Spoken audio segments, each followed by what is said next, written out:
to Royal Rebounds TV with Calvin and Barry. Just two crazy fans of the Sacramento Kings and they sharing their opinion. So be sure that you subscribe. It's for the fans, by the fans. Whether you chilling on the couch or wildin' in the stands. For laid back conversations about the Kings, subscribe here. Staying down until we come up thinking this gon' be our year. We're here drinking beer, talking about the Kings. Be sure you subscribe so you can hear that bell ring. Yeah.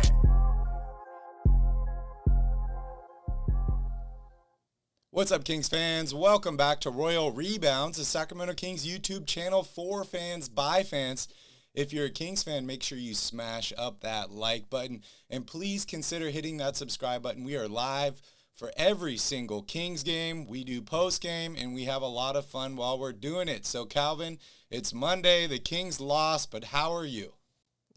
Well, we're going to try to have some fun, right? Because that's what we do here. We are going to try and have some fun. It was an unfortunate loss. The Kings did lose today to the Charlotte Hornets, 125-119. We're going to talk about it. Shout out to everybody here in the chat. Alfie Man, Brian, Mike, I Love My Life, Faquan, Tito, welcome in, Callum, and everybody else I didn't mention. Bouncer, thank you guys so much for joining in. Hopefully everything sounds okay for you guys. We are making a few changes to the audio portion of this. We're messing with a few different microphones, so hopefully we sound okay. And we're actually introducing a new Twitter Spaces feature where you will be able to join us live on the show and basically have your own choice to say whatever you want, right? No filters here. But yeah, hoodies in Hawaii, Brian. You reminded me, so I might as well tell everybody right now. Hey guys, we're in the middle of a storm here in Maui. It's been thunderstorms, rain, wind. We lost power multiple times today and last night, and internet too. So we're gonna stick on as long as we can tonight. But if we do lose you guys, you'll have to wait and talk to us on Wednesday. Calvin, look at what I'm wearing right now. You see this? See, at least Barry's in a good mood still. He's got his new jersey. Oh, man, I got my new jersey, and it feels good. All right, Calvin, everybody wants to know your first thoughts on the game tonight. Frustrating game. I mean, this game, everybody's going to look at it and say, this is the last place team in the Eastern Conference. They don't match up well with the Kings. They should have walked all over them. The Kings are a good team now. This is a game they're supposed to win. But they were on the second night of back-to-back on a road trip, lost 8 straight. I mean, the list goes on and on. It kind of seems like trap game written all over it for me. Kings had a couple days off, and if you actually dive deeper into the Hornets, they can play with Sacramento. The numbers don't really tell the story for this team. Their record's horrible, but they haven't had a healthy team all year. They're 4th in the NBA in offensive rebounds, which obviously is a killer for Sacramento. And LaMelo Ball is back. He's only played 7 or 8 games, I think, this year, and he killed them in the fourth quarter. Very, very difficult guy to match up with. So when you add on to the fact that the Kings made extra mistakes like missing all the free throws and critical turnovers down the stretch, it's going to be tough to win, especially when you start every quarter giving up a big run to this team. You basically have to play perfect down the stretch, and the Kings made a valiant effort but didn't quite come up with all the plays. Yeah, I mean, that's the nice way to put it, Calvin. That is the nice way to put it. They effed up, dude. They effed up at the end. LaMelo Ball was just, yeah, like you said, it was his 7th game of the year, and he was just stroking it from 3, especially in the fourth quarter. He was just lighting up, and there's nothing we could really do about it. We tried to come back. You know, De'Aaron Fox had a few heroics there at the end, and it was really, really exciting. I thought the Kings had a great chance. I have no idea why Kevin Huerter fouled there at the end because I thought that they had enough guys back to play one-on-one and kind of figure it out from there. But that kind of tipped the hat for me. Also, you know, we got to talk about fast break points. We got to talk about second chance points.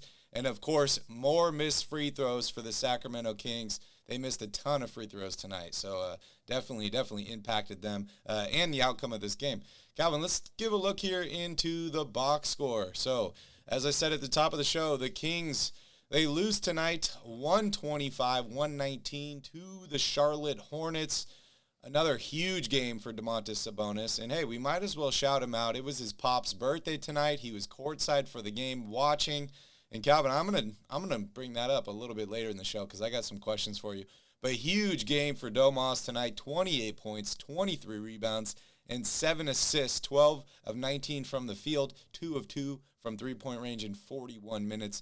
This dude just continues to play exceptionally well this season. I did not expect this version of him to show up here in Sacramento, Calvin, but I think this dude is punching a ticket to the All-Star game, so that makes me very, very happy. Harrison Barnes, 11 points, 3 rebounds, 3 assists, only plays 29 minutes in this game. He does leave with a quad injury. It looked like he bumped with somebody early on or kind of landed a little weird. He came back in, played a little bit longer, and then he did leave the game and did not return. I thought that maybe he was going into the tunnel to do his normal bike routine, but then they announced after the commercial break when they returned that he was not going to return to the game. So we're definitely have to keep an eye out on Harrison Barnes. Keegan Murray, 11 points for him tonight, 1 rebound. He had a block in this game, 4 of 9 from the field, 3 of 5 from three-point range in 31 minutes.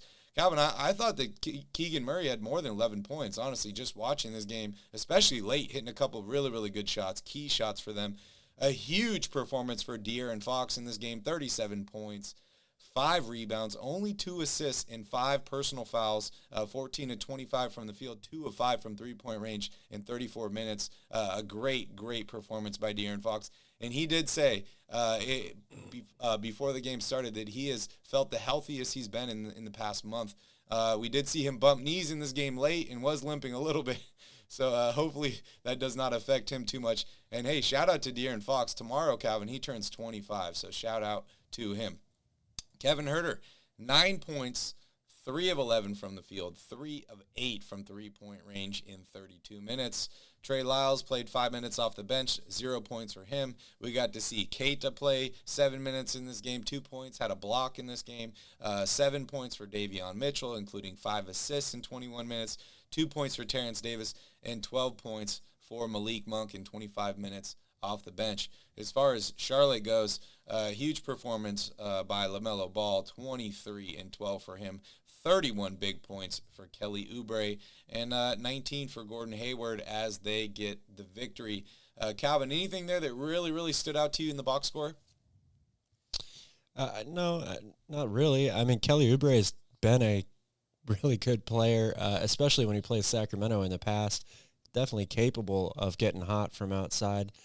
And like I said, this Hornets team hasn't really played together collectively many games this season. So they're a team that can definitely score, even though their offensive rating is dead last in the league. That's just because they haven't had LaMelo and all these other guys. So I wouldn't say anything really stands out other than, of course, the missed free throws for Sacramento. Yeah, a ton of missed free throws. As I mentioned, they shot 54.8% from the free throw stripe, 17 of 31. That's not good at all. Charlotte made 17 free throws and only 23 attempts. So that, to me, is the main difference in this game. The Kings did shoot better from three-point range, 36 as opposed to 32 for Charlotte, 47% from the field for Sacramento. We mentioned the rebounds. They got out-rebounded in this game, 56 to 42. Sabonis had half of those rebounds, Calvin, which is absolutely crazy. A huge rebounding performance for him. 23 assists for the Kings tonight. When they're right around that 19, 20, 21, I would even say 23 number, the ball's just simply not moving enough. And I'm surprised. 36% from three-point range is not great, but it's not horrible. And that's kind of my reasoning why the assist numbers dropped off a little bit during that 6-game road trip. But 23 assists tonight surprises me a little bit. Only 8 turnovers for the Kings. So I thought they did a great job at that. But allowing 72 points in the paint for the Charlotte Hornets. And where are we at here? I had second chance points. I don't even know where I lost those. It's a lot to a little for Charlotte. Big difference. Yeah, big difference in points in the paint and second chance points for the Charlotte Hornets. Calvin, I was hoping this was going to be, an exciting, fun, easy win at home. I thought we were going to be lighting the beam tonight. I was excited to get home and play against a struggling Charlotte team. But you mentioned LaMelo Ball has not played a lot this season. This was his 7th game. This team just simply hasn't had enough time to gel and put all their starters out on the floor. So 7-23 was their record coming into tonight. We were not playing a 7-23 team tonight. That is for sure. But it is unfortunate. The Kings do get the loss, and they now move on to 16-13 on the year. Man, rough game. All right, let's talk a little bit about that ending, Calvin, because it's still fresh in my mind. Before we break down all the different players and stuff like that, but we saw HB leave this game late with a quad injury. Charlotte goes on a little run in the fourth quarter. Actually, they go on a run in the third quarter, right? And then they go on another run in the fourth. A run every quarter. Yeah. And another run in the fourth. We see De'Aaron Fox trying to claw his way back, fight his way back. A couple, awesome plays for him. He had that and one where he gets fouled by LaMelo, puts it up. A couple great layups for him. He does miss a free throw. Kings get the rebound. They put that back up. They're doing whatever they can. They're pulling out all the stops to get a win here. And then honestly, there's multiple points of failure in this game. However, for me, just what's in my mind is that foul by Kevin Huerter. I think that was unnecessary. The Kings had the opportunity to play defense there and maybe get the ball back with 3 or 4 seconds and only down by 3. Give me your thoughts there. You mentioned Kevin Huerter. Thought that maybe it was the right call, but give me your thoughts. Well, I just feel like it was a broken play, and when there's that little time left on the clock, the Kings were pressing. They had a trap in the corner. Charlotte's able to make a pass out of it. I forget who it was, but somebody for the Kings went for the ball, ends up on the ground, and that allows the Hornets to kind of get out on the break a little bit. So I feel like Kevin Huerter, in a late game situation, you don't have much time to think in those moments. My only thought is that he must have thought, we're at a disadvantage right now. We can't allow an easy basket. I might as well take the foul so we can reset the defense at least. I know they got free throws out of it. It was obviously a detrimental play at that moment. But when, again, the play is moving that fast, you don't have that much time to think. That's my only thought process as to what was going on in his head. Yeah. Yeah, I tried to rock the hoodie during the whole stream, Calvin. I couldn't do it, bro. It's too hot here. It's too hot, dude. It's raining outside. It's windy. It's storming. I got the AC blowing on me, and it's hot, dude. It's hot. So I got both windows open, man. It's cold in my room, so I'm going hoodie all show. What's up, Jeff? What's up, Derek, Dirt and Russ, Neil? Welcome in, everybody. Nice to see you all here tonight. Hopefully you are having a wonderful Monday and gearing up for the holidays. Guys, we're just a few days away from Christmas. It's pretty crazy. Calvin, it doesn't feel like Christmas here. Maybe it's the weather. I don't know. But it's just this year went by really, really fast. Really. The weather outside is frightful, so maybe it does feel like Christmas. I don't know. It's 70 degrees and storming outside. What's up, Key Kings? Lydia, good to see you here as well. This one stings royally. Kings did not make enough free throws and kept trying to score in the paint too much. Just missed a lot of threes. Yeah, I mean, I didn't think they shot horrible from three-point range, right? We mentioned it was right around 35%. In the third quarter, they were, I think, over like 45%. So 36% for the game is not bad. And the Kings should attack the paint. That's what they're good at. Fox had a ton of paint points in the fourth quarter, so they should always be trying to attack the paint. But, yeah, you got to make free throws. Absolutely. You got to make your free throws. That's important. They're free, man, or at least they're supposed to be free. So let's talk a little bit about Domas tonight. Another amazing performance by him. He leads the team in assists. He leads the team in rebounds. He also puts up 28 points for them and does it really, really efficiently. This guy just looks like a whole nother character, man. Like I'm not gonna say that I watched all his games in Indiana because I didn't, but I watched a decent amount of them. I got to see a ton of highlights. I was looking at the stats, all that stuff. But, this guy just surprises me every single day he goes out there. He just does something else that I did not know he could do. And he's just doing it more and more consistently, which is surprising to me, right? We talk about the difference between good players and great players is, good players do it every once in a while. Great players do it consistently. Domantas Sabonis is turning into a great player in my mind in front of our eyes. Yes, he did make an all-star team twice before making it to Sacramento. But this dude seems like he's finally hitting his stride. He's hitting his prime. He's playing incredibly, incredibly well. So, Calvin, my only question for you right now, is Domas better than his father? Oh, man. That's tough, because even people that are old enough to remember Arvydas Sabonis in the NBA still don't probably know or saw what he was like in his prime, because he didn't get to the NBA until later in his career. He was an incredible player back in the day. Sabonis is really good too. I don't know. That's a tough call, because Arvydas was, he was the modern day big man before there was a modern day big man in the NBA. Yeah, he was. I did some research on him.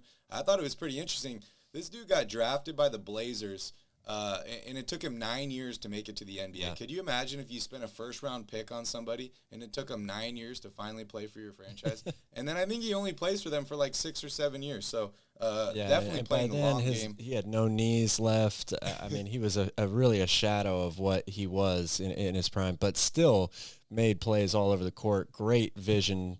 You can definitely see where Domas gets it from.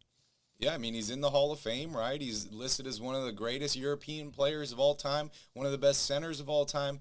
And then you look at the stats, and you're like, dude, Sabonis has much better stats. Yes, it's because he made it later and all that stuff. But, dude, I'm thinking this guy Domas is going to be better than his father. And this is a guy that is in the NBA Hall of Fame. So that just goes to show how high I am on Domantas Sabonis. He's better than his father, Calvin. I'm just going to say that straight up. He's better than his father. Well, he's definitely going to have more years in his prime in the NBA with a lot more people watching him, I would say, for his whole career. So that'll definitely help. But no, I mean, you got to give all the credit in the world to Sabonis. He's now the franchise leader in 25 games. He's only played 44 games with them, so it's pretty impressive. Yeah. What do you think that Sabonis is doing differently this year than opposed to some of his previous years? Like what areas do you think he's getting better at? What is he doing that's putting himself in a better position to succeed than he has been the past couple of seasons? Well, they talked about it a little on the telecast that he's come in to camp this season much more in shape, looking a lot stronger than maybe he has in other years. That definitely helps with having to bang bodies inside with all the NBA bigs for, an entire season. But I think more so it's just more comfortability with the organization, the players around him, having a full training camp in Sacramento, to make a much difference from what it was like last year coming over at the trade deadline and kind of having to just work with a bunch of players that you knew probably weren't going to make it back on this team next year. Even De'Aaron Fox was out for a while. So it's the familiarity with the players. It's the coaching staff getting these guys to buy in. Definitely the defensive effort has been much better for him than it was in Indiana. He's really committed to that role. And as we've talked about before, he's already on pace to have his most blocks of his career this season if that trend continues. I also think it's the usage. I mean, yes, they did want the ball in his hands in Indiana, but nothing like it is in Sacramento. They run everything through him offensively, unless it's a close game late, in which, like we saw tonight, they just give the ball to De'Aaron Fox and get out of his way. But in a normal or ideal situation, they want the ball in Domantas Sabonis' hands, and he is the guy that is quarterbacking this offense. So I think the combination of just usage and the new situation is you're seeing all of his skills really flourish. Yeah, I think this small ball lineup is probably helping him a lot, right? He's getting the ball a lot more in his hands. And then probably, on the rebound side of the ball, this team is so small that Domas has to grab the rebounds. He's not playing with a guy like Miles Turner. And I know Miles Turner, hung around the three-point line a little bit, but the dude would still get rebounds. He'd still crash inside. He's still a big man. So I think that is one of the biggest reasons why he's playing incredibly well in the rebound numbers this year. But I love Sabonis, man. This dude is doing everything. You saw me the first day he showed up, right? We were staying in the Kimpton Sawyer. We saw him down in the lobby, and I'm like, what the hell, dude? This guy wasn't even traded here 24 hours ago. He's here. He's ready to get work in, and we saw him play that night. So, it started right from the beginning. The dude has the drive. He wants to get better. He wants his team to get better, and that's all you can really ask for out of your star or one of your star players. Absolutely. And he's better than De'Aaron Fox, Calvin? Is that what you're saying? he has played better than De'Aaron Fox this season. Okay. Interesting. Okay. Good to know there. Let's check in here in the chat. Key King says, no joke, if we had HB, we would have won. How do you feel about that, Cal? They certainly would have had a chance. I mean, they had a chance even without him, but I do think it really hurt them defensively because Harrison Barnes was guarding Gordon Hayward for most of this game, and when he wasn't able to come back into the game, LaMelo starts to get going, and then as soon as they put De'Aaron Fox on him, they start to look for Gordon Hayward, and he starts getting a couple of buckets. So they had to counter that with bringing Davion in to guard LaMelo and moving De'Aaron onto Gordon Hayward. And Gordon Hayward is a really crafty player. He uses his body really well and his footwork, so he's able to get shots off with his size advantage on De'Aaron Fox. Harrison Barnes, obviously a lot more length, size, and strength to combat that. So it definitely hurt them. Plus, HB is a good free throw shooter, and they could have used another solid free throw shooter out there down the stretch. Yeah, and maybe he could have communicated to Hurt or not to take that foul. It's fresh in my mind, dude. It's pissing me off. Sean says, also, I know Holmes is not James Worthy, but he brings energy. Can't get 5 minutes. Got that right. What's so funny, man? Holmes is not James Worthy. I just don't know if those two players will ever be mentioned in the same sentence ever again. He's in terms of energy, man. He brings energy. I see it. I see the comparison. Energy-wise. James Worthy is an Hall of Famer. He's one of the best players in Lakers history. It's not even close to comparable. I get it. It's, I just thought it was funny. I did not expect to hear those two together. Sean's sipping on something I wish I was sipping on. All right. Key King says, why can't we put KZ in against Oubre or Hayward? Good point. I don't know. I mean, I think that if you don't get into the game early and you're able to get into a rhythm, it's asking a lot for a guy who hasn't played a minute in the game to go out there in a tight fourth quarter, highly physical, really intense game and ask him to guard one of their best players, like especially LaMelo Ball. That's a really, really tough task. So, but I don't have anything wrong with playing him or getting him into the game earlier, try to see if he could have given them some good minutes. But to say that, 2 minutes or a minute left, all of a sudden you need a defensive stop, hey, go out there and guard LaMelo, who is on fire in the fourth quarter, that's asking probably too much of somebody. Dude, those threes that he was shooting, it didn't even look like he was trying, dude. He was just tossing it up there, and there was splash, splash, splash. It was crazy, man. That dude is really, really good. He is really, really good.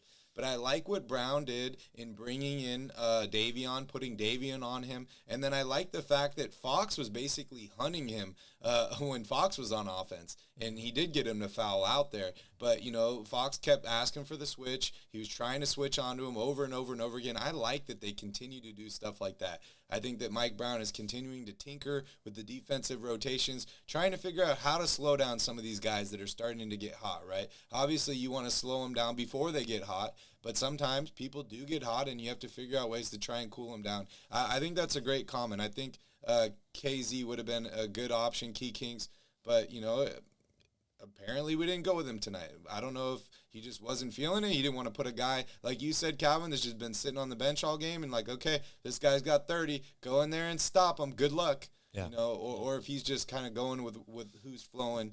Davion Mitchell, 21 minutes for him tonight, only 7 points, but I love what he brings on the defensive end of the floor. So I was definitely happy with him out there. And I saw late in the game, right, where they would just bring him in for defense, take him out on offense, bring him in for defense again. Like all stuff like that is things that this Kings team has not done incredibly well over the past few years or 10 years.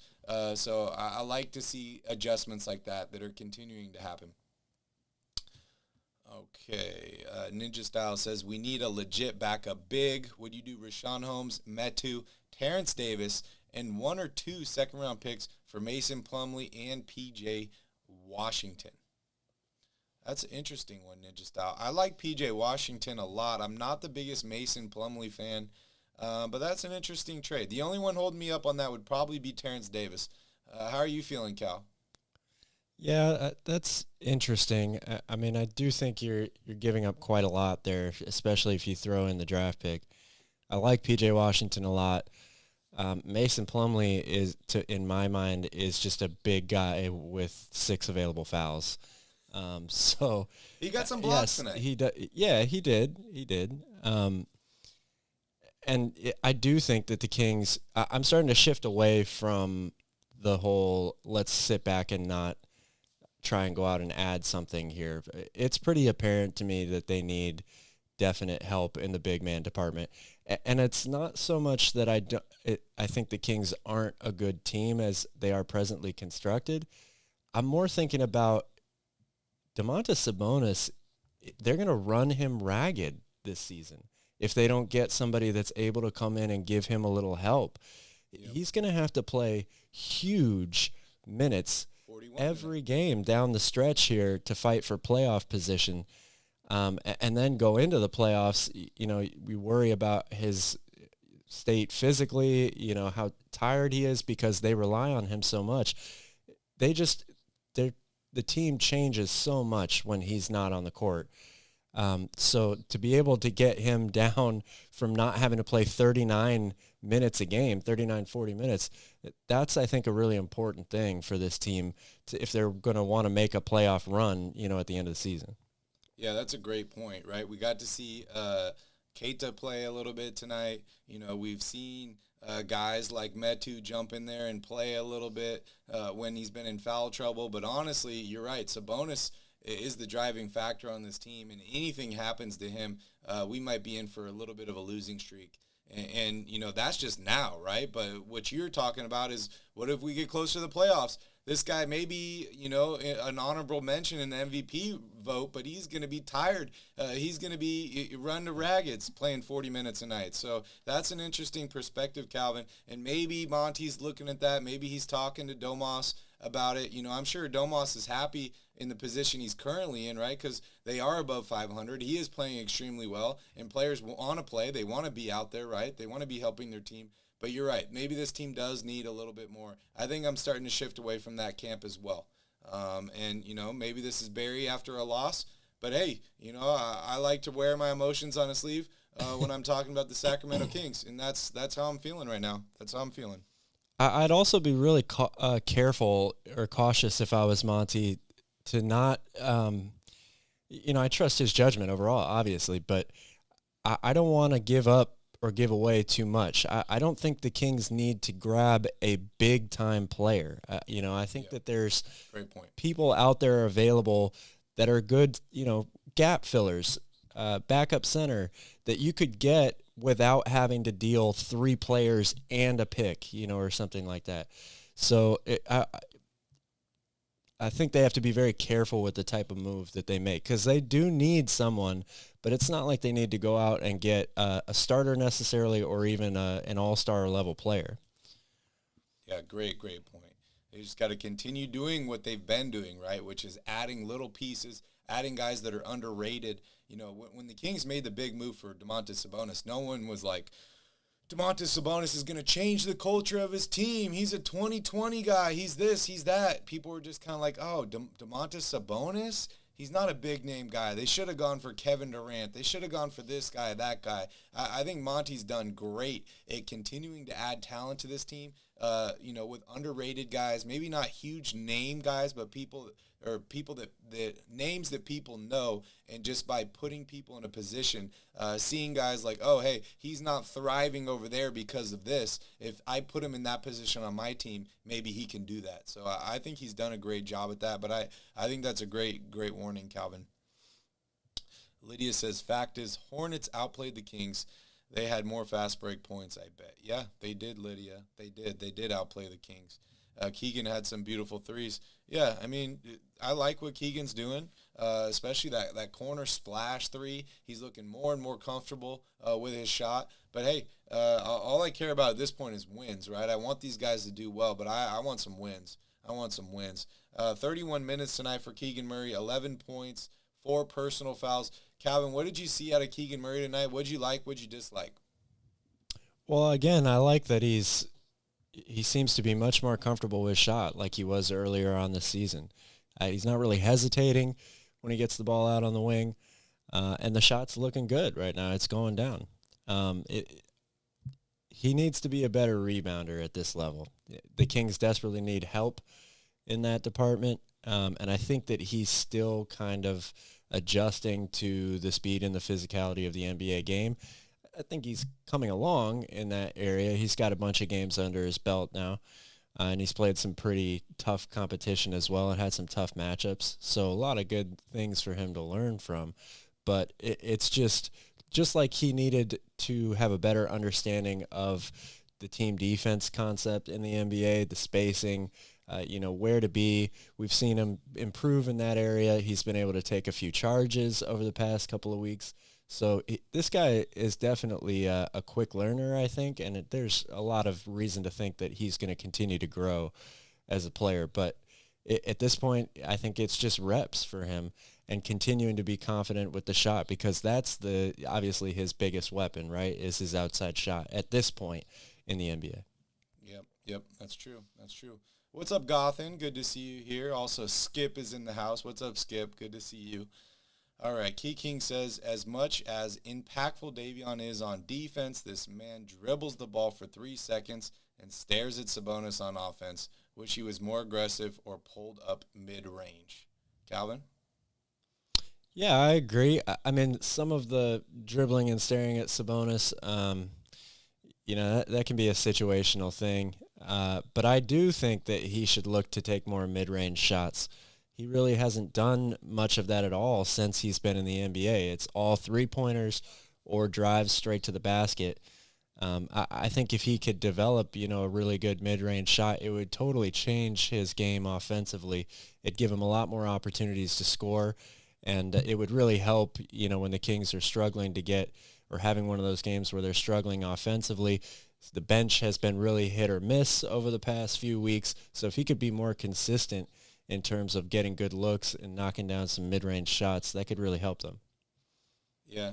I mean, I'm being patient with Davion. Like I said, a lot of these defensive juggernauts, they take a little bit of time to develop the offensive game. I know, Calvin, you like him as kind of a one-on-one guy, right? He's not really a guy that's known for setting up his teammates, making plays for them. He's kind of an ISO guy.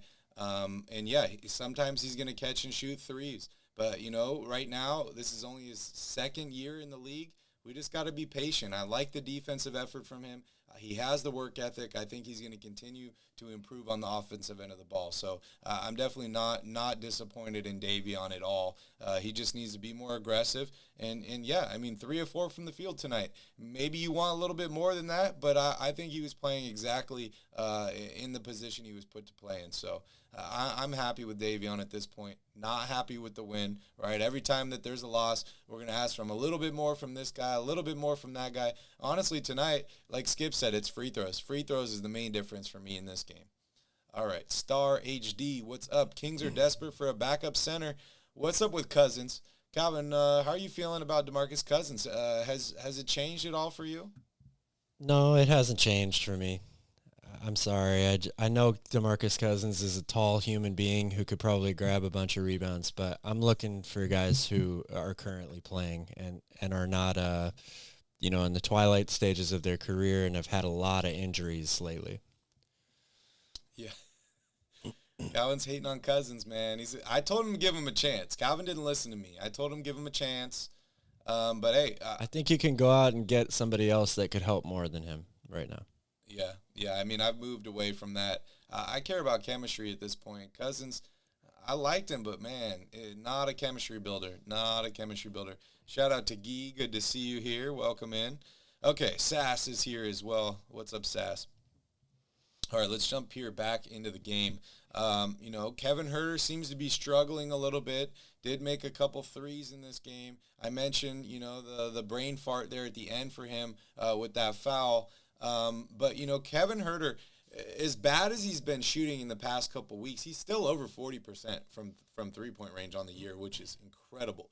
He started out the year like flirting with 50%, which we were stunned, right? We were like, wow, I didn't know this guy was this good at shooting. I didn't know this guy was this good at passing. I didn't know this guy was this good at defense, right? And we're all astounded by Kevin Huerter. I heard the chants going in the stands. Everyone was loving Kevin Huerter. He seems to have, I don't want to say regressed, but he's kind of regressed a little bit to the mean, back to the mean for him here. How are you feeling about Kevin Huerter? Like I said, only 9 points for him tonight. He makes a couple more threes in this game like he did in the beginning of the season. Kings win tonight. So, what are you expecting out of Kevin Huerter? Does this team need more out of him, Cal? Yeah, probably, for a guy that's going to be their starting shooting guard for, the foreseeable future. We've talked about his defense on and off throughout the year. I have said a lot of positive things about it. I don't have anything positive to say about it today. He was not good defensively. We talk a lot about Sabonis getting into foul trouble. Kevin Huerter gets into foul trouble very, very frequently. He's not really quick enough to stay with a lot of guys, and because of that, he has to use his body a lot, to try and make up for that or slow down the opposing player, and he picks up a ton of fouls that way. So it's a double-edged sword, because when he's not hitting that outside shot and he's, picking up a lot of fouls and sending guys to the free throw line on the other end, he's really not helping the Kings in a lot of areas. So early on in the year when he was, on fire from three and couldn't miss, it made up for some of those deficiencies. But he hasn't been back to that point, or hasn't been able to get himself back to that point in quite a while. So he definitely needs to give them a little more offensively, I would say. Yeah, I think that's what he's here for, right? Is to shoot the dang ball. So continue to shoot. I trust the percentages; they will even out over time. Kevin's just got to keep shooting, dude. Keep hurting them. You got to just keep hurting them out there, and it'll come back around. All right, well, we don't have to talk about the chain tonight, Calvin, right, since the Kings didn't win. Are they passing out the defensive chain on losses? I wouldn't after this game. This was not a defensive player of the game type game. This was, shout out to Harrison Barnes. Heroics offensely. Winning the last two of game. those, right? What's Harrison that? Barnes won the last two. That kind of goes to the comment, right? Of if Harrison Barnes was still here, he would have maybe helped the Kings win this game. And I definitely agree with that. Okay, let's talk a little bit about De'Aaron Fox. 37 points for him. Like I said, before the game, he said this is the healthiest he's felt in a month. He was getting the stitches out potentially around his eye. We saw a Band-Aid on during the game. I was excited, dude. I saw the Band-Aid. I was like, oh, De'Aaron Fox is going for 40 tonight. He's got the Band-Aid on. He was pretty close, dude. 37 points. Had a ton of points late in the fourth quarter, but only 2 assists tonight, 5 personal fouls. I like the offense from him. There was moments I thought he played great defense in this game. But, I'm kind of going to go back to the assist numbers on this game. When the Kings are not getting more than, 25-plus assists, 27 assists, the ball seems to be stagnant, and they seem to lose these games. Only 23 assists for them tonight. Calvin, what were your thoughts on De'Aaron Fox, his performance tonight? Did he look healthy? He had a great fourth quarter. The problem was, I think at some point in the third, maybe he had like 24 points or so, and I was shocked because he didn't really seem to be putting his, stamp on the game early. I thought he was probably at like the 10 or 12 point, something like that, mark for the game. And then, of course, he has a huge fourth quarter. But like I said before, the Kings kept putting themselves in holes at the beginning of quarters, allowing the Hornets to go on big runs, meaning that you had to play catch-up the whole game, and especially in the fourth quarter when you rally back to make it close at the end of the third, and then you immediately give up a double-digit lead again. You pretty much have to play perfect the rest of the way. So Fox was great in getting them back into the game, getting them in a position to win. I felt like really, other than Sabonis being effective offensively, the only way that the Kings were beating Charlotte was getting the ball out quick and running in transition. So De'Aaron Fox just kept pushing and pushing and pushing. and had a ton of baskets at the rim, was able to get to the free throw line a few times. That was really the Kings' best offense outside of Domantas Sabonis in this game. So that was what was able to get them back into it. But I think Fox and the team just didn't do a good job of coming out at the beginning of quarters, the beginning of the third quarter, especially, to kind of, intimidate the Hornets a little bit, or say, we're going to dictate how this game is going to go. It was the complete opposite, and then the Kings had to play catch-up. So I thought that's a great point, Calvin. One thing during that entire road trip we've talked about is the Kings, they failed to kind of set the pace. They failed to set the tone for a lot of these games. They fell behind early. They didn't dictate the pace, and that's something that you definitely have to do, especially against a team that's on an 8-game losing streak that's got the worst record in the East. The Kings gotta set a tone early. They gotta let this team know, like, hey, this is how it's gonna go. We're a good team and we're better than you. And they didn't do that. They gave them confidence. They gave them hope. And then, hey, we saw LaMelo hit a ton of threes late in the fourth quarter because of that, right? They were in a position. They were there. Here's a quote from De'Aaron Fox. In this league, truthfully, anybody can beat anybody. Worst team can beat the best team in the league on any given night. When you give them confidence, that's exactly what can happen. And that's one thing that the Kings failed to do tonight. They were at home. They had the crowd. They returned after a rough road trip. They had a couple days off. This team should have gone for the jugular early in this game, and they didn't do that. They let Charlotte get a bunch of points early. They let them get some confidence. As Todd says here, Oubre had 31 in this game, and it just ended up in a Kings loss. I want to read a couple more quotes here. This one from Mike Brown. The way we played, we didn't deserve to win. He also says that he's going to continue searching for someone to play the backup center position. He says, I can't play Domas 40 minutes a night. And he left the door open on potentially playing Keita, potentially playing Rashawn Holmes a little bit more. So keep an eye on those two guys. I think they're both going to get some more minutes here. Maybe it's trade reasons. Maybe it's to try and, keep Domas out of foul trouble. Maybe it's to keep him healthy through the rest of the season. But I think we all agree that Domas can't continue to play as much as he has. Also, Mike Brown says that he has not checked on Harrison Barnes yet, so we do not have an update on the right quad contusion. Hopefully it's just a contusion, which in smart people's words means a bruise. Hopefully it's just a bruise, right, Cal? Hopefully. Yeah, he's very important, like we talk about after every game. So they definitely need him back sooner rather than later. All right, let's jump on the bench here real quick. I mentioned Trey Lyles, 5 minutes, 0 points. Keita, 7 minutes, 0 points. Davion, 21 minutes, 7 points. Terrence Davis, 15 minutes, 2 points. And then Malik Monk, 12 points in 25 minutes, 4 of 13 from the field, 1 of 6 from three-point range. This Kings team did not get a lot of bench production in this game. And this is kind of one of the best aspects of this Kings team is how deep they are and just the production they've been getting off the bench. Now, I think they got the defensive production from Davion off the bench, and they got a little bit of scoring, just a little bit out of Malik Monk. But, this team needs to have more bench scoring. And, hey, Calvin, maybe that's the reason why they start to get down in some of these games and they allow big third quarters, big second quarters, is because the bench, once the starters leave, the bench isn't ready to just kind of step right in and score a bunch of points. I can't imagine the last time or remember the last time I saw Terrence Davis with only 2 points. That dude has been a lightning bolt for the Sacramento Kings. Any thoughts on the bench?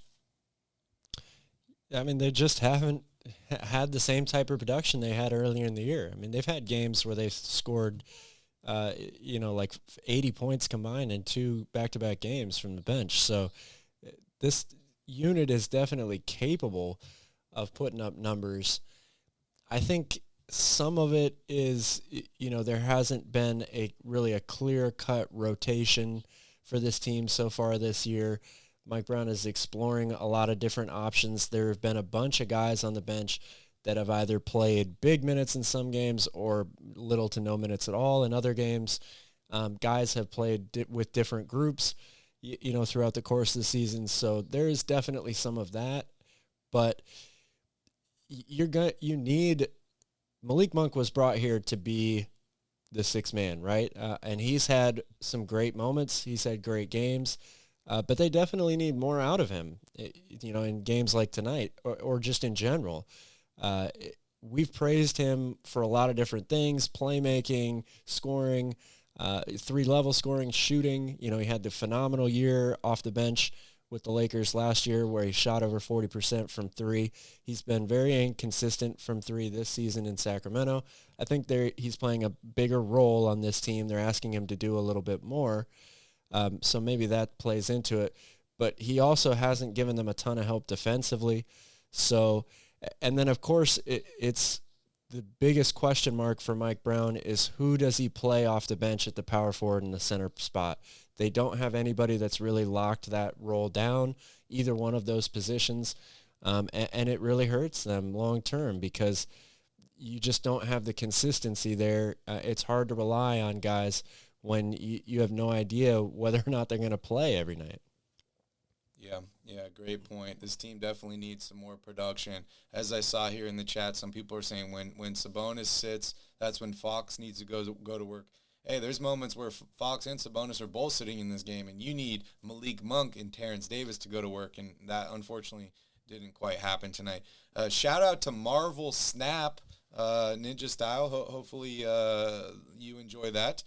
Brian says, Keegan is underutilized on this team. He was the leading scorer in college ball last year, and Monk and Herter keep jacking up all these threes on nights Keegan is hotter than them.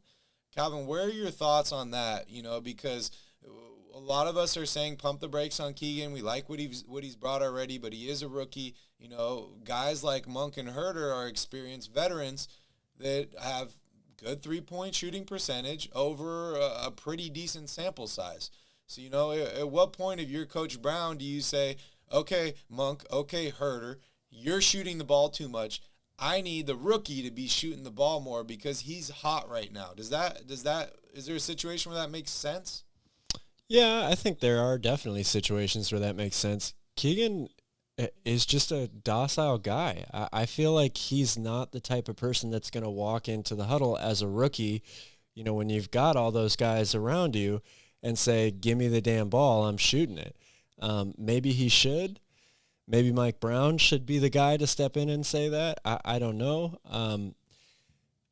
I do think that when he's hot, they should look for him more. However, he has also shown a little bit of difficulty in, when he does get into his zone, teams all of a sudden are, maybe sending a second guy at him, or they switch a different defender on him that's much better and doesn't allow him a lot of space.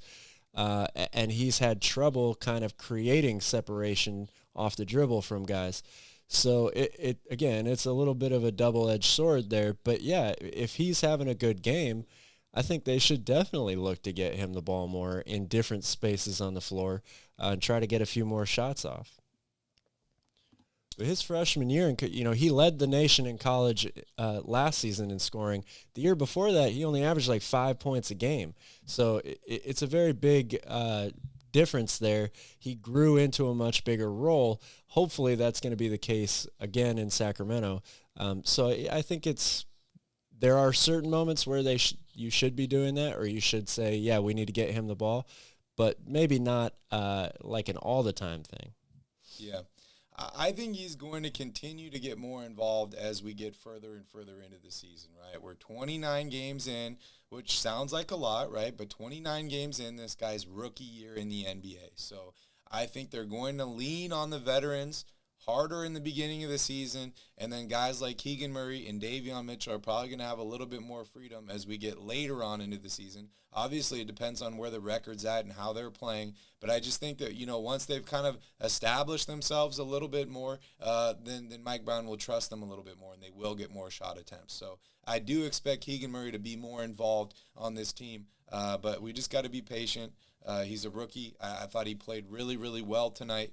And I'd like to see him continue to build off of that. But at the same time, we also don't want him jacking up a bunch of shots and not learning the basics and how to play well here in the NBA. And that's something, sticking around a guy like Sabonis, a guy like Harrison Barnes will help teach you. It's not something that you just know right away when you come from college to the NBA. Yeah.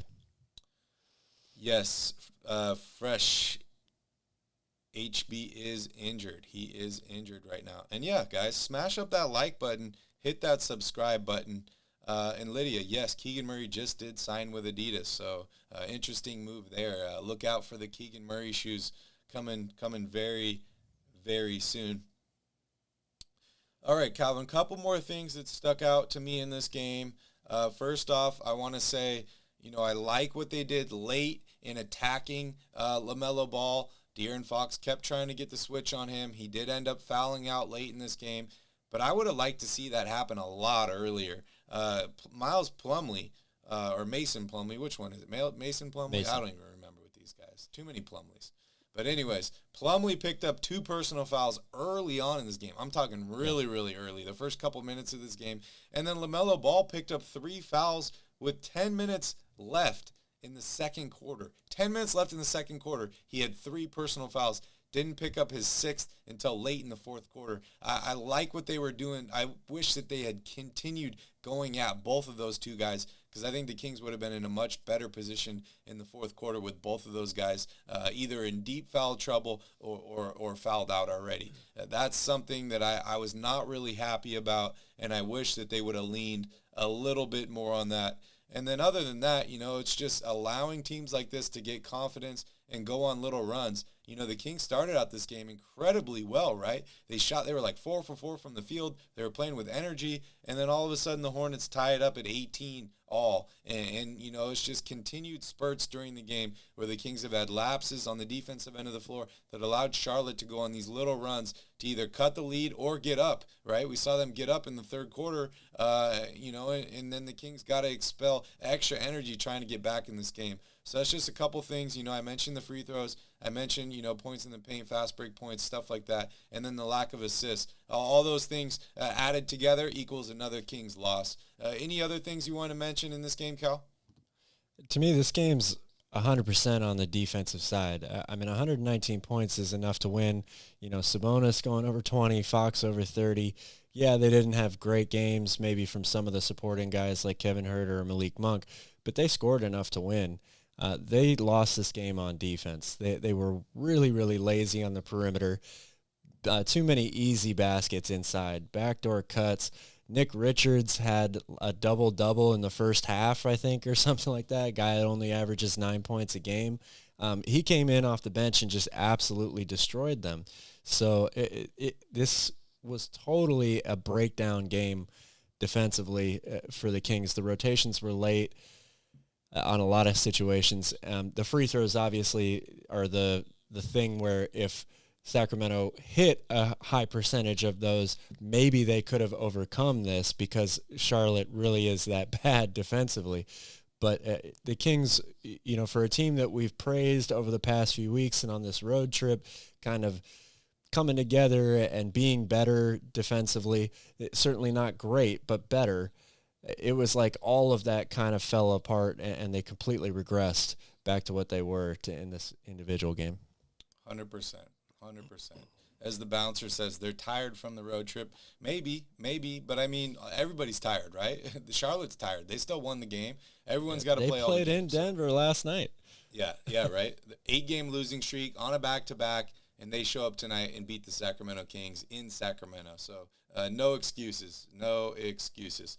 All right, I want to just talk about a couple, Kings things real quick before we talk about the next game against the LA Lakers. And good news there, Anthony Davis will not be available to play. But first off, I want to talk a little bit about De'Aaron Fox's health. Like I said, pregame, De'Aaron Fox said this is the healthiest he's felt in a month.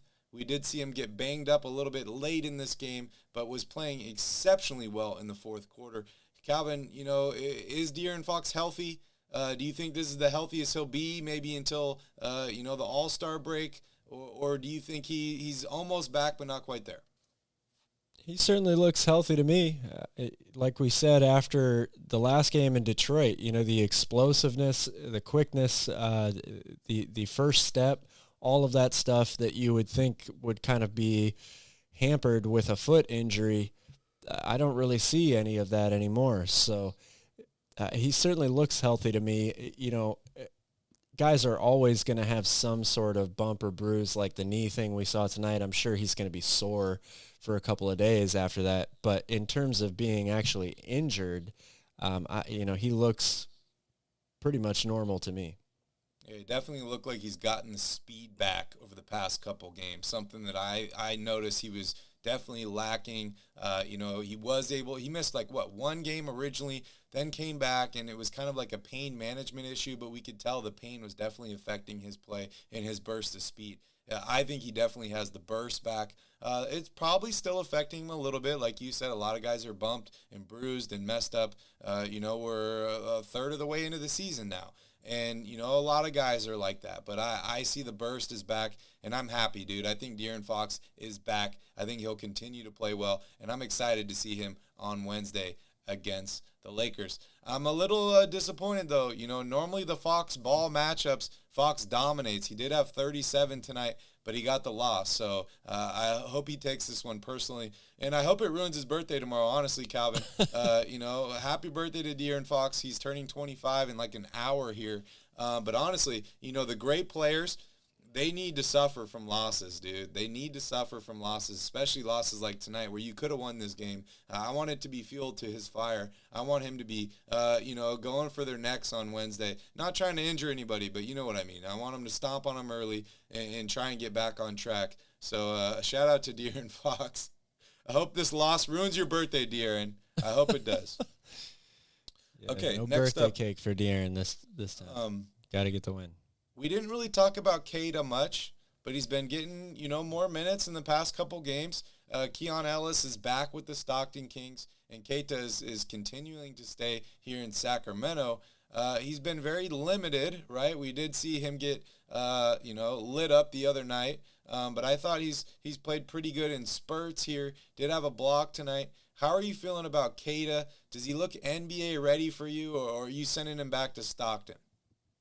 He does not look NBA ready to me. I like Keita. I think that there's, a lot of room for him to grow, but I do not think that he's NBA ready. Nick Richards made him look, like a JV player out there tonight. So, and it's not all his fault. I mean, it's really hard to come in pieces of an NBA season and play 4 minutes here, 7 minutes here. Just because you're a big guy and you had a ton of block shots in college, that doesn't mean you're going to come in and be a really important role player on an NBA team right away, especially if you're not with the team every day. So there's a lot of other factors that go into that, but I think he definitely needs more time in the G League. Yeah, I couldn't agree more. I like him a lot, but I'm honestly going to send him back to Stockton. He needs more time to develop. Big men, they take a while, dude. They take a long time to develop. And like I said in the past couple of shows, this Kings team is in a tough spot because they're competing and they're trying to develop young players like Keegan Murray, like Davion Mitchell. Do they have, the ability to do that with another guy? I don't know if they have the patience for a guy like Keita right now. They need somebody that's ready, that can jump in and block shots and not be, a liability for them on the other end of the floor. So I like Keita, but I think I agree with you. He's not currently NBA ready yet. All right, Lydia. He's averaging 20.7 points per game this season. He's Charlotte's franchise player, not leaving. I am not sure. Oh, okay, you're talking about Paul here. All right, next subject, Calvin. I want to talk about, and it's funny, I expect the Kings to win this game tonight. So I kind of had this whole little spiel that I was going to talk about. Now they lost, so we'll see how this goes. But, I wanted to talk about good teams versus great teams. And, one thing that I've noticed about the Sacramento Kings over the past 10-plus years is that they did not win games they were supposed to win. They would have lost to Detroit the other night if it was this old Kings team. Now, I have to say, I wrote this thinking that they were going to beat Charlotte tonight, right? Charlotte's got, one of the worst records in the East. They're on a bad road trip. They're on a back-to-back. This to me is like a game that it's like, okay, the Kings need to win this game. For me, the difference between a good team and a great team is good teams win games that they're supposed to win, right? And great teams can win any game. Now, this Kings team has beat some incredible teams over the past, few weeks. They beat the Clippers. They beat, Toronto. They beat Cleveland, and then they beat Memphis. But they've also lost to some really good teams in Boston, Phoenix, Atlanta. They've lost to some teams that they're not supposed to lose to, like Charlotte, right? But overall, looking at the schedule so far for the year, the Kings have won the majority of the games they're supposed to win, right? They beat Orlando. They beat LA. They beat San Antonio. I mentioned they beat Detroit twice. They beat Indiana. They did beat Charlotte the first time they met. So honestly, I think this team has become a good basketball team, but they're not a great basketball team. So I want to know, where you're sitting here. What's the difference between a good team and a great team? Where is this Kings team? And if they are a good team right now and not a great team, what does it take to get there? Well, the Kings are definitely a good team. They're not a great team at this point. You don't you have to learn how to win in the league. That's to become a great team. You have to go through those rough patches. I mean, you could go back to all the greatest players in this league. Jordan is a perfect example, right? He was in the playoffs a bunch of times before he finally was able to break through and beat Detroit or beat Boston and eventually go on to win a title. The Kings have lost for a really, really long time. So you don't make that transition from being a bad team to a great team that quickly, especially when you have to, add a new head coach and all these new players. I do want to say, Charles made a great point here in the chat just a little bit ago. Even great teams can lose games that they should win. The Boston Celtics just lost 2 games in a row to the Orlando Magic recently. So it does happen. It doesn't mean that it's the end of the world, as he put it. And that's a great point. But the Kings they're still building in this process. They have not ascended to the level of great team yet. You have to win in the playoffs in order to be considered a great team, in my mind. You also have to close games out. The Kings too often, especially in recent years, not as much this year, but they don't do a good job of finishing when they need to finish. They're much better this year. De'Aaron Clutch has been really good in clutch moments for them, very, very high shooting percentage in those minutes, and has given them really, really great performances when they've desperately needed it. But you also have to play defense and close teams out to be a great team, and the Kings are definitely a work in progress when it comes to that. Yeah, I couldn't agree more. DJ says, too much to expect the Kings to beat who they're supposed to. They're still learning how to play as a team, new culture. I agree with you, DJ, but at the same time, there are some teams they are supposed to beat, and I am going to expect that because those are the teams you have to beat. That's the difference between being on the bottom of the league and being, in a playoff race, is beating teams that you're supposed to beat. So I think the Kings, they definitely messed up tonight in losing this game. But like I said, look at the schedule for the year. They've lost to a lot of really, really good teams, and they've beat a lot of teams they're really supposed to beat. So that to me is a positive. That means they're trending in the right direction. Yes, they are learning how to play as a team. They're creating a new culture, but I think there's benchmarks you can look at along the way, and I think beating teams that you're supposed to beat is one of those benchmarks. But you're right, Calvin, and I think was it Brian that brought it up here a little bit earlier? Charles. You're right. That is great perspective, that any team can lose to any team on any given nights, right? So you got to kind of look at the bigger sample size, and that's why I said look at the schedule for this year. The Kings haven't really lost a lot of games to teams that they were supposed to beat. So I think there's definitely some improvement there. Brian says, assists is the most misleading stat of all. When Fox and Sabonis teammates are missing shots, they don't get credit for great passes. I mean, Brian, yes and no. I mean, you have to know how to weigh the statistic, right? Because people are always going to be missing shots on every team. And you got to look at the shooting percentages. But when the Kings shoot to close to 50% from the field, when they shoot almost 40% from three-point range, I think that the assist number is pretty accurate. Any thoughts on that, Cal? Yeah, I mean, an assist is what it is. You got to make the basket to get an assist. So I get it. It doesn't necessarily show how great of a passer someone is sometimes if, your team just has a really, really poor shooting night. But they're still great passers, and you've got to finish the possession in order to get credit for it. So it is what it is. Yep. Shout out to Will Z Stats here. Charlotte was shooting 61% in the restricted area, which is the worst in the league. Tonight they had 72 points in the paint on 78.8%. So we let them do what they're not good at. We didn't take it away from them. And, everyone points to the free throws, and I point to that as well. But, there's usually multiple reasons why you lost a game. And it's not just free throws. It's not just points in the paint. But you add those together, it's too many negatives, man. It's going to be a negative, and that is a loss for the Sacramento Kings. Quite unfortunate. Any other thoughts on, the game tonight, the state of the kingdom, anything like that, Calvin, before we move on to L.A.? Well, when you talk about the state of the kingdom, again, this is a tough loss for sure. It should sting. And they did not play very well against a team that, their record says they're a bad team, even though it might be a little misleading.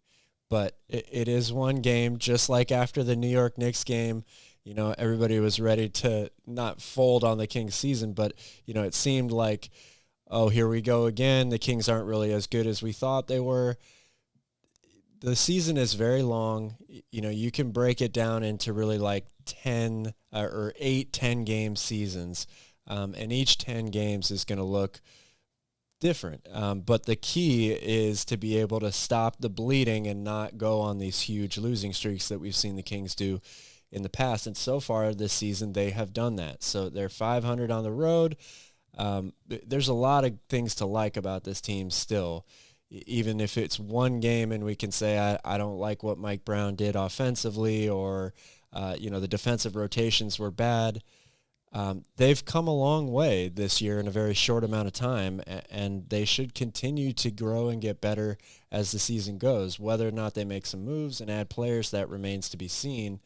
But the state of the kingdom should still be fine. I mean, they're still in the playoffs right now if the season were to end today. True. And yeah, Lydia, we do not have a first-round pick for a few years. It's protected for 3 years, and you can't trade consecutive picks. So that puts it another year out past that. So I believe it is 2028 or so before you can trade that first-round pick. Okay, let's talk a little bit about the Lakers, Calvin. You know I love the Lakers, and you know how bad they are. It makes me feel good.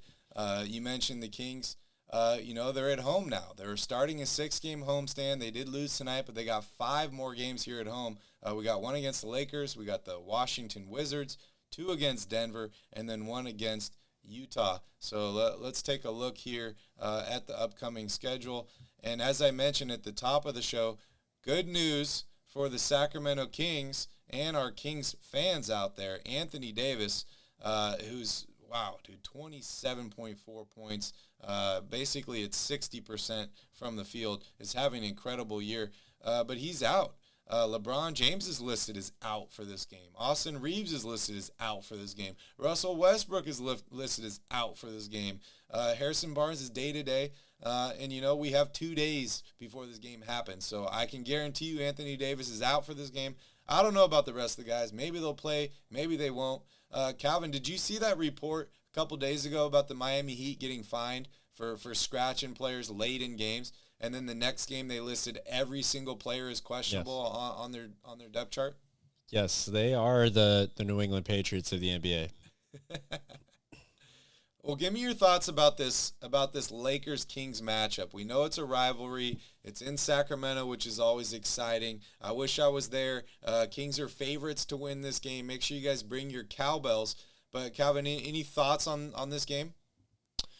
Well, definitely the injury report is something to keep an eye on, right? Because if all those guys really are out, the Lakers are going to be at a huge disadvantage because LeBron James and Anthony Davis and even Russell Westbrook a little bit. The reason that the Lakers made a resurgence is because those guys were playing at an all-NBA level. They don't have a ton of help outside of that. So it's going to be a difficult game for the Lakers to win if all of those guys do, in fact, miss the game. However, I will say one thing. Anthony Davis is out, but Thomas Bryant is back. He missed a lot of time early this season, And the Kings, as we've seen, have struggled with big guys that are good rebounders inside. So just because Anthony Davis isn't playing, Thomas Bryant is a capable big man who can even step out and hit the three a little bit. So that's somebody to keep an eye on for sure. But again, I think the Kings, as we've saw early on in the preseason is very, very different. But when they destroyed the Lakers, we said, okay, the Kings are now actually a team that might be even better, than this LA team. This is another game that the Kings should win, even if LeBron's out there, I would say.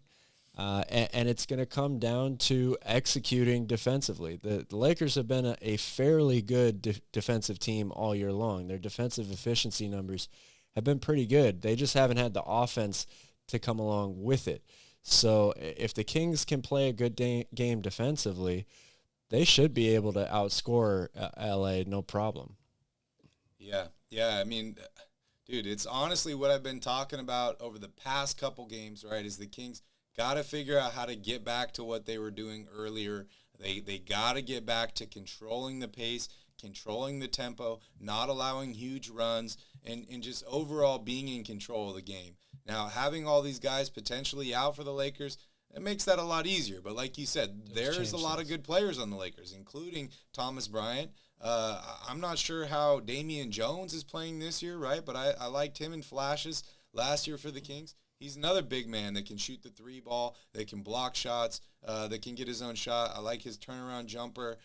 So we'll definitely probably see him out there. But, this is a rivalry game. It's in Sacramento. I think this is a game that the Kings must win, right? This is something that's pretty important to them to beat the Lakers. It's important to Kings fans. We all want to light the beam. So, Calvin, give us your keys to the game. Well, my keys to the game, again, for this team, it's pretty simple, right? Rebounding has got to be number one. The Kings can't afford to get pounded on the glass. Too many second chance points given up. I don't know what the numbers are, but I would be willing to guess that the Kings are in the top 3 of second chance points allowed. They might even be number 1 in the NBA because they just struggle so hard to rebound the basketball. So that's number 1 for me. Number 2 is that the defensive rotations and closeouts have got to be much, much better. The Lakers are not a good shooting team. However, they've got guys that have gotten hotter as the season has gone along. Lonnie Walker has come on for them. Even Russell Westbrook in certain moments has been able to knock down outside shots. Dennis Schroeder is back now for them. He's a capable outside shooter. So they're going to have to do a good job of rotating and then closing out the possession with a rebound.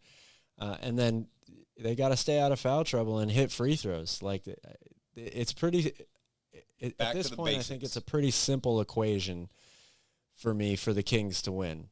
They can't give up too many offensive rebounds, second chance points. They have to be able to get out and run in transition because that's one of their huge strengths. And then they can't fumble the ball at the free throw line. Yeah, great points.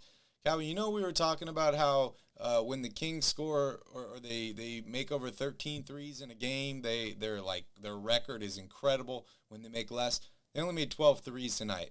One more 3 in this game would have really helped a lot. So I'm like you are on returning to the basics against the Lakers. You got to pass the ball.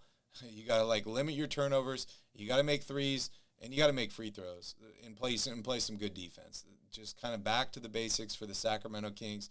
And, honestly, that'll give you something to build off of because, the Lakers, as good as they've been in the past, they won a title just a couple years ago. They're known for Hall of Fame players and all this stuff.